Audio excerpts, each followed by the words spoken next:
All right. Welcome to today's webinar recording. Some more people popping in here. I'm going to let them in the lobby. We got an exciting topic for you. I'll just set up from the beginning here. This is probably one of the things that a lot of smaller businesses struggle with. Big corporations that hire people often get pretty good at it. If you look at the number of times that your firm hires people, it's probably not very often, maybe once a year, maybe once every couple of years. And when we do something so seldom, we're not really great at it. So Brandon's done a lot of this. He's hired a lot of advisors. He's seen it all. He sees what works and what does not. So we got a lot of value on there on hiring on the front end, but then also developing these advisors, helping them be a productive part of your team is a really important part of this business. So it's awesome to learn from you here, Brandon. We're going to spotlight you and looking forward to hearing more about this.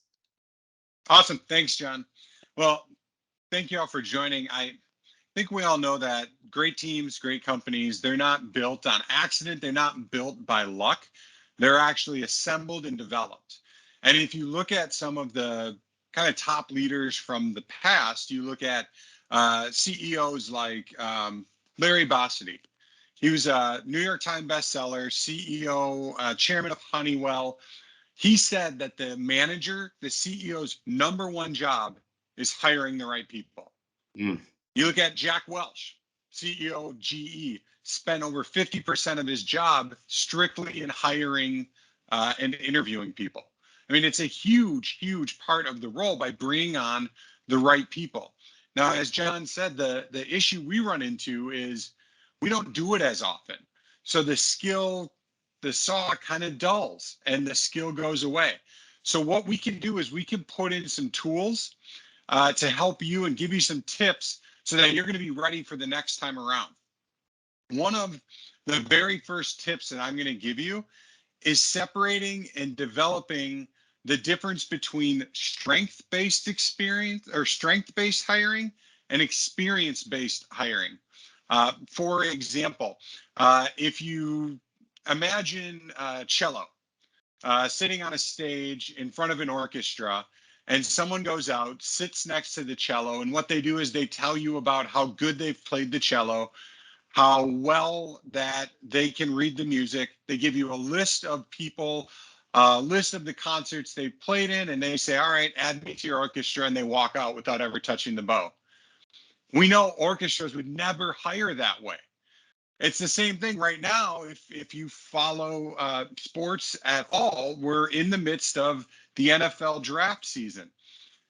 The NFL Combine is to just distinctly develop and identify what strengths and what talents players have, so teams know going into it what are the skills and the strengths they can bring to the team. Doesn't necessarily matter what their experience was in college, unless it was, egregious. It's more about what are the talents and the strengths they bring to the team. What I see the number one mistake being made is hiring based on experience only. It would be if I was hiring, say, a paper delivery person, and I was looking for someone who could ride a bike, get up early, throw the papers onto my customers' front doors, and keep on going at a reliable pace. And I had two people I was looking at, one that knew how to ride a bike and one that didn't. I might immediately gravitate towards the person that can already ride the bike. But what if they don't like getting up early? What if they're not effectively fast at pedaling? It may be more beneficial for me to teach someone how to ride the bike if I know in the long run they're going to bring more of the talents I'm looking for my team. So that would be, I would say, the first mind shift that we have to make is getting off of the experience-based hiring and getting more into strength-based hiring. So I'm going to walk you through the steps that I have taken some large firms in the financial industry through to develop a hiring process that works. And the first step is to define your role. What are you hiring for? What are the key duties? And specifically, what do you want this person in that role? What does success look like? And what are the expectations? That's step one. Step two is to define your ideal candidate profile. Now, throughout this, I'm going to share my screen to give you some examples of what this would look like for us here at D2. John, unfortunately, I don't know if I can share my screen unless you're able to give me that permission quick. Send it over to you here. On it. There you go. Awesome. So perfect. Thank you. So I'm going to Pass share the my wand. screen here. And I'm going to show you what this looks like. So if you're thinking of an ideal candidate profile, you want something like this, where you've got a list of the key attributes you're looking for, as well as what does it mean to you. So this is identical to what I used at Prudential, what I used at a subsidiary of Allianz to develop what would a strong wholesaler be for us. I used this as well as part of my work with Ameriprise in the Advisor Center, figuring out what do strong new advisors look like. Now, the key to this is not just identifying what it is you're looking for, share this with anyone else that could have a vested interest in the hiring process. If you've got a business partner, if you're going to have other people interviewing on your behalf, maybe you've got multiple rounds. Knowing what you're looking for ahead of time is going to help you pick it out. Because as we get into the interview, we're going to talk a little bit about how it's not the candidate's job to demonstrate this. It's your job to pull it out of them, which is, again, a little bit of a mind shift here. So the step three, once you have your ideal candidate profile, your next step that you're going to want to think through is what is the onboarding process and who's going to be in charge of that. You don't want to put the cart before the horse, because one of the big things that's happening now, and it's a very, very big shift, is the candidates that are coming into interview are understanding that they are interviewing you as much as you are interviewing them. So if they come in and they say, what would my onboarding process look like? And you don't have a defined process, if they're a strong candidate, they may be interviewing elsewhere. And if you can't tell them what those first maybe weeks, months would look like, that's going to put you behind some of your competitors. Because I guarantee I've done a lot of interview coaching for a lot of local colleges, including in the St. Cloud area. I see James on here, Jacqueline on there. What I would say is always ask, what does success look like in the first 3 to 6 months? I tell every candidate to ask that question because it shows that they're thinking ahead. And it gives them the ability to say, did this role really get flushed out or not? So I would say, have this onboarding and know what you're looking for before you really bring in your top quality candidates. That's going to impress them. Step 4 is recruiting.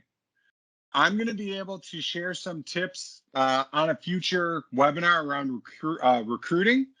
We're not going to be able to get into it now, but we do have tips. Give us a call. We can show you what I did for recruiting, what's working across the country.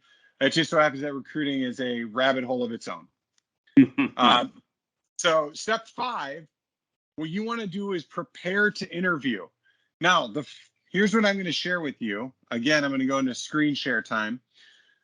Some keys around interviewing is, number 1, figure out what questions you want to ask that align to your ideal candidate. So here at D2, I've got a list. I used all of these questions throughout my time to identify all of the attributes I mentioned before. And if you're able to pick out 3 or 4 of them ahead of time that you know, these are the questions I'm going to ask, this is the order I'm going to ask them, That will do a couple things. One, it'll give you a rhythm and a pattern of interviewing, so you're comfortable, you know what you're walking into, you know what the follow-up question should be. Number two, it'll keep you compliant from an HR standpoint, that you're running the exact same interview for the exact same candidates. If, heaven forbid, something would come back, you're able to document to say, nope, I did not. I used every single question the same. All the interviews were the same. And by pre-picking the questions, what it can do is it can help you to block out bias. So there's a lot of unconscious bias that gets into interviews where, let's say I interviewed someone for a job with D2 and went to the University of Minnesota. That might be fun to talk about. I may now like that person more just because they told me they also read PJ Fleck, the coach of Minnesota, his book. Now, is that a reason to hire someone? Absolutely not. But is it probably going to taint my opinion of how this interview went? Absolutely. So having these questions ahead of time will help you to disconnect and stay true to asking the questions the way that you want to ask them. I would also say, if you're bringing people back for a second or third round, pick different questions every time. I mean, on here, as you can see, we've got a list of them that you're able to dig into and pull out what it is and what questions are going to align best for you, as well as what follow-up questions, because we're going to get into that next. So talking Real quick, more about I saw James. I saw you taking a picture of the screen there. We'll send this to you. We'll get all this out. And if anyone has questions as you go, feel free to just fire it in the chat box. Being online, most people watch the video recording, but being online, I mean, you could just speak up, hit unmute, speak up, type in the chat box. We're glad to take your questions. But this is really great, Brandon, to lay it out. I mean, you nailed all the the gaps people have, what they should do here. But these steps here are really fantastic here, especially preparing. This is one of my favorite things. I like what you said earlier. It's a two-way street, right? It's not you vetting and interviewing the candidates. They're doing the same with you, because, I mean, think about the job market now. People have a lot of options. And in the financial industry, you've got some large companies that are paying people a lot. So you've got to wow them just as much as they got to wow you. So this is some great, pre-steps here. So take us through, man. This is gold. Yeah. So here's what you want to do before every interview is first double check the physical environment. Are they walking into a building that they're going to feel comfortable in? Can they envision themselves coming into it every day? I mean, you want to walk in from the outside. If you've got a strong candidate and someone you really, really want to impress, go to the parking lot and walk your way in.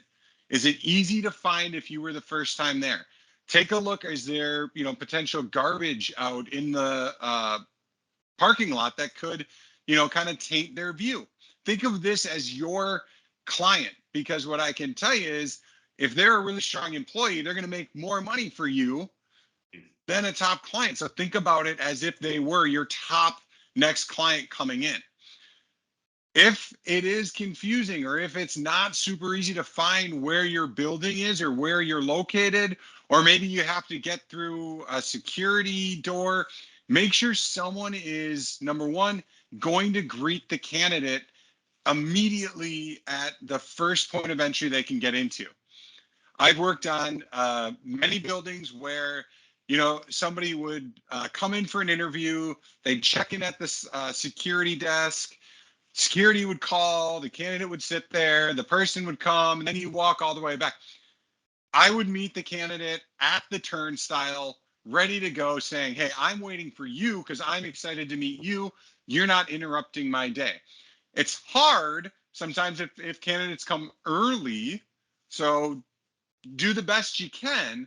But I would say the more that you can greet them as soon as they would come into anything that would be kind of a challenge or anything that would disrupt a natural flow, go ahead and meet them there. Check the room that you're going to be bringing them to. What does that look like? How does it feel? Is it warm? Is it comfortable? The candidates are going to be nervous already. So if it's a really warm room, maybe you're going to want to make sure that, hey, I better have some ice water. I better have something prepared, because the more nervous they get, even if they're a strong candidate, the more uncomfortable they're going to feel, and the more you're going to notice it, and it's going to kind of throw off their answers. I would also just say, again, make it so that you've got water, a soda, something available when they come in. Most candidates don't bring that anymore. So having something like that will help, especially ease any sort of tension. And what I would also say is, especially in this day and age, don't ask, would you like any? Just say, hey, we got water or this, what do you want? Because if you ask, would you want this? For some reason, candidates tend to think if they ask for stuff, it doesn't look as good. I don't know why. I have found that in my experience. So that's step one on the prep there, physical environment. The next thing you want to do is make sure you're reviewing any resumes of top candidates ahead of time. Make marks on the resume, highlights on the resume, something that's going to show the candidate that you did your work ahead of time. One of the worst things you can do is walk in with a resume you haven't looked at and say, tell me about yourself. Because I can say right now, when you look at some of the biggest complaints that young job applicants have, is on all these websites, for some reason, they say, upload your resume. And then the next page says, please type in your resume. And then you show up to an interview and they say, can you read me your resume? It doesn't work. And it looks like it's unprepared. And it looks like, you didn't do your background. When I've done a lot of these, it takes maybe 5 minutes to read through, highlight a couple things, and just put down, hey, put a question down. I saw you did this in the past. Tell me more about that. Or, hey, this looks really interesting. Tell me what you did with this.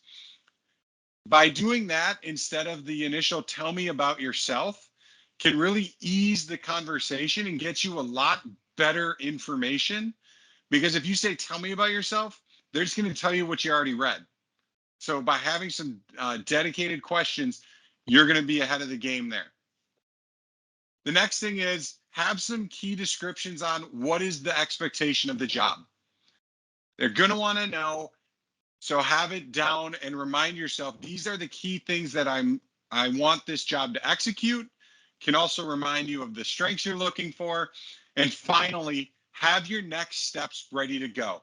Clear, concise, and defined next steps. So many candidates get lost or are lost in the process when, hey, we'll give you a call next week. Next week gets busy. It's another week. They might shoot you an email to say, hey, just following up, have you heard anything? If you're giving someone clear, defined, I'm going to do this by then. If you don't hear anything, do this. Here's what your next steps look like. It's a much more professional process, and you're more likely to have candidates engaged throughout the process if they know what's happening next. Again, I see so many people relying on, thanks, we're going to review, we'll get back to you in a week or two. And that's literally it. If that was said to me, I would be like, all right, this isn't that important. Why are they even hiring this role? So that's the pre.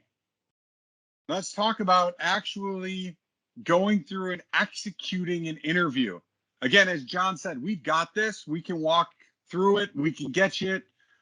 So don't worry about it. Whip this together based on a lot of my experience of what works for interviewing. So what you want to do first is identify your first interview question. Identify the talent that you're specifically looking for. And then what you want to do is be ready with any sort of probing questions or responses, which is why I have them on that question sheet. Because what you'll see is if the candidate has been coached to interview in the right way, they're going to follow a very specific formula. If you tell me about a time when you blank. If somebody asked me that, I would say, well, the situation that this happened in was this situation. The action I took was this, and the result was this. What other questions do you have? And that would be as I would do that, because I have been coached and I've coached others. Now, if someone maybe went to a school where they didn't have a career counseling program that coached students, or they were in sports and they couldn't go through this, their questions may not be as polished. It doesn't mean they don't have the same talents. It just means that maybe they didn't have time to go in to get the coaching. So what I would say is, as an interviewer, every time I would ask a question, I would put SAR on my note sheet. And I would ask questions to make sure that the candidate would tell me what was the situation. If I'm not clear, I would say, hey, can you just step back? What was exactly the situation that you were dealing with here? Got it. And what action did you specifically take? Okay. And what was the result of that? I would walk them through it, because it's up to me. It's on me to get the data I need to determine whether or not the candidate has the skills and talents I'm looking for. I don't want to let nervousness cloud what could be a great candidate. Also, you may have some candidates that are more talkative, or are just better in front of a group, or like this thing. You got to get through that to really find who's going to fit the role exactly that you want, and try to cut out those unconscious biases around how they are presenting in that exact moment. And then finally, you're going to want to, not with the candidate there, but grade on what level, based on the talent you're looking for, do they have a gap, or are they exceeding your expectations? And follow the question guide. Question 2, question 3, question 4. I would keep it to this many questions. If you keep going further, it's going to get redundant, it's going to get old, and it's going to be a bad experience, because it's going to take too long. If you're not able to get what you want through these 4 questions, bring them back for another round. It's a lot better experience than holding someone there for a really long time. After the candidates left, what's key is very shortly after. So if you can have someone, if you've got a receptionist, if you've got someone else in the office that's able to walk the client out the door, all the way out, so that they don't have to get confused or lost, this will give you time to debrief your thoughts, capture all of the different grades based on their knowledge of what is known, their skills, ability, and then most importantly, don't forget the cultural fit. If they're a rock star, but they're not a fit with your culture, you got to take that into account, because your culture is something you've developed, it's something you've built. And if it doesn't fit, you got to make the hard choice of whether or not you want to try and fit a round peg into a square hole, or let this one go and look for the right candidate. What one of my former leaders from the Ameriprise Advisor Center always used to say is, if you're interviewing for a job and the person is coming from your internal departments, they always get the benefit of the doubt. If you're bringing someone in from the outside, they do not. If you have a doubt, it is much better to pass than hire with doubt. It is the most expensive thing you can do, is hire, develop a new person that isn't going to work out. It's much better to leave the role open for another month or 2 than to hire the wrong person and then have to unring that bell.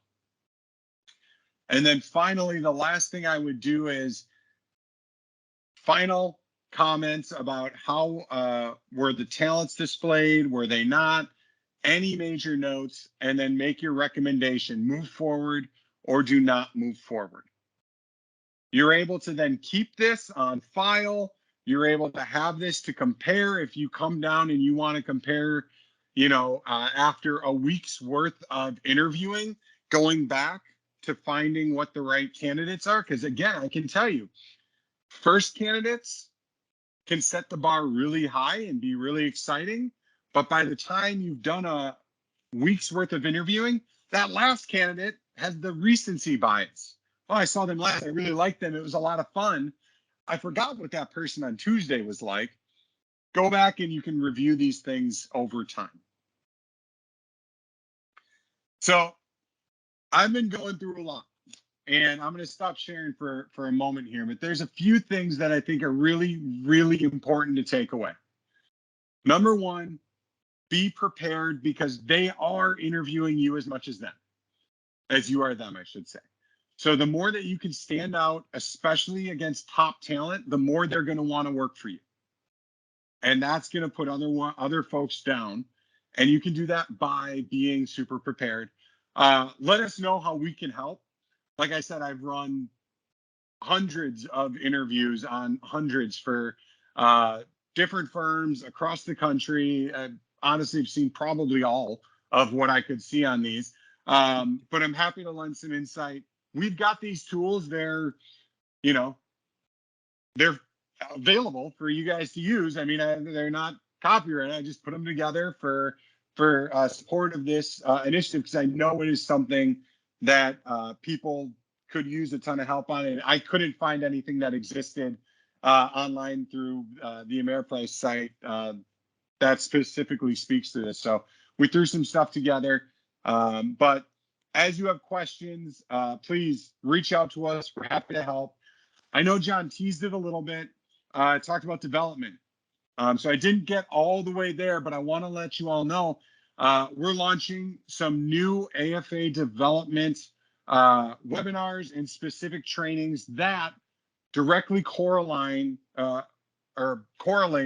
with what's happening from the corporate office. I was a member of the team when that program started on the training team. I was just talking with that team yesterday as to how we can incorporate so that everyone is rowing the same way and sharing the same ideas. So it's not a separate standalone. It is an absolute complement to give. Here are some things that there are gaps on now. Let's show you how you can solve those, and really take a lot of the leadership and development of these new advisors you're bringing on off your plate, and help you decide what's going to be the best path moving forward to maximize their development. So we're going to have some webinars coming here. I think I've got 12 of them scheduled in the next couple months. So there's a lot of stuff, a lot of good action. So it's great John, stuff. I think, another big takeaway is a process around this works, right? There's so many little biases that they like the same team as me, or they went to my alma mater. And I think that's a helpful learning for all of us, that the process eliminates that. The process will take you to the right person, but having the process is big. And it's even more important for firms that don't do this a lot, right? If you're not hiring people, like multiple people a week or every month, which I don't think anyone on here is, we're not, we don't do a lot. We're not very good at it. So, the experience from Brandon and doing it a lot, the process to plug and play into your practices, really great insights there. So yeah, lots more value to come in a great series of, just giving great stuff away. So email us, text us, call us, let us know what kind of help we can offer here. Let us know any questions that you have, follow-up questions. We're always here for you. Thanks, Brandon. Thanks for everyone for being on. Yeah, we'll see you soon. Thanks so much for your time.